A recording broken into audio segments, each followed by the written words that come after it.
Good morning and welcome to the Emergency Management Planning course.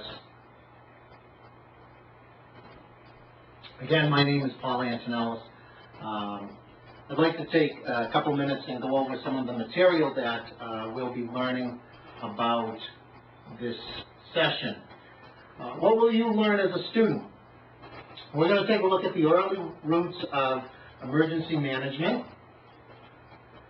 the modern history of emergency management in the United States, the impact that past disasters have played in different emergency management programs, disaster history, that many of the disasters that the United States has embraced over the years has significantly shaped the emergency management that we are today so keenly aware of. But first, we must take a look at many of these developments from a historical standpoint to see where and how we came about with our current emergency planning system. It's important to understand that disasters are not unique, that they have been around for hundreds and hundreds of years, different types of disasters. And as our society continues to grow and expand, these disasters are not going to go away. We're going to see different types and an increase in types of disasters, and the emergency manager of local communities and states must be better prepared to address these concerns. It's important to note that some of the notable historical disasters that have impacted the world date back to 1201. We see in China an earthquake, 1556. It's very important to understand that these incidents, these disasters, have been happening, and how we respond to them generally indicates the number of people that are either killed and or injured during these disasters. And that's something that we need to focus on, is that from a historical standpoint, looking at these incidents, we need to look and see what we could have done different to prevent the death and or injuries and structural infrastructure damage. As far as the United States, some of the most notable ones go back to Jamestown, Pennsylvania flood. 2,200 people were injured during that. The Galveston hurricanes, 12,000 fatalities. Now I would ask you, if we could predict a major disaster that will kill 12,000 people, what could we do today to decrease that? Would Congress, would the local state, the municipalities, be more inclined to appropriate money if we could decrease 12,000 fatalities? It is interesting, again, to point out that disasters have been a part of our history. They will continue to grow both in numbers and sizes for a number of reasons. I would ask you, sitting out there in the class, if a tsunami was to hit one of the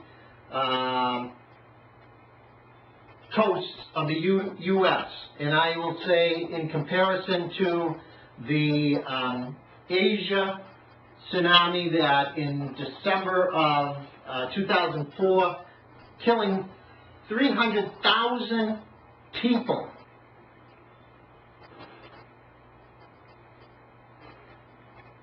What conditions would exist after a tsunami of that magnitude hit one of the coasts of the United States?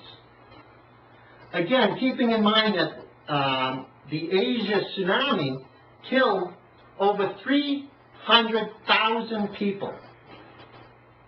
How would we respond locally? How would the federal government respond?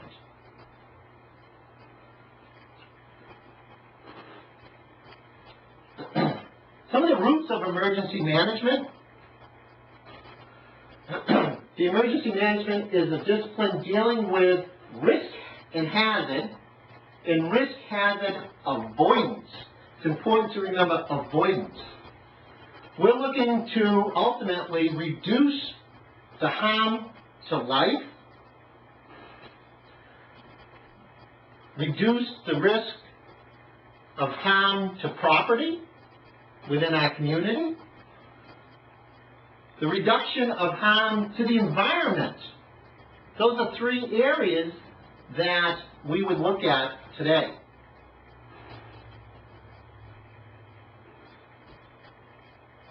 If we look at the individual states across the country, why is it that some states are essentially better prepared than others to respond to disasters? In a sense, it can be political, cultural, economic, and a whole host of other reasons. But you can see over the next few minutes that politics will play into emergency management. Funding is a significant area. Where will the funds come from? Culture. What do we as a culture want from emergency management, disasters? Economics. Again, who's going to pay for it? What impact is this going to have on me as an individual? And what do I get on my rate of return for that investment? Those are just some of the reasons that individual states differ in their level of preparedness for a disaster. If we look at the old story of Noah's Ark, and we think along the lines of warning, preparedness, mitigation, I would ask you for a minute to stop and think of the Bible's Old Testament about Noah's Ark and what took place. And if that was to occur again today, how prepared would people be to respond to this?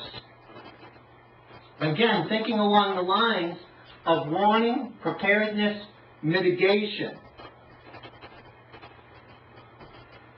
In the most simplest terms, Noah received the warning that the floods were coming.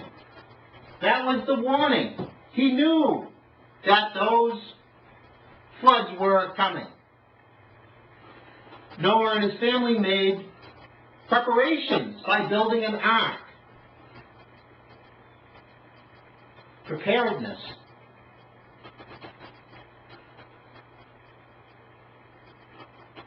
He built that ark to protect his family. Those that did not take the warning serious, did not prepare, perished. But because Noah saw the warning, built the ark, he and his family survived. I would ask you to think about if this were to reoccur today. What could the local emergency manager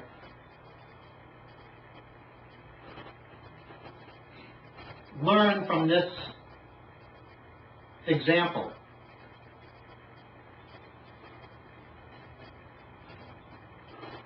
I think, again, some of the resistance, again, to repeat, financial resources, who's going to pay for this level of preparedness?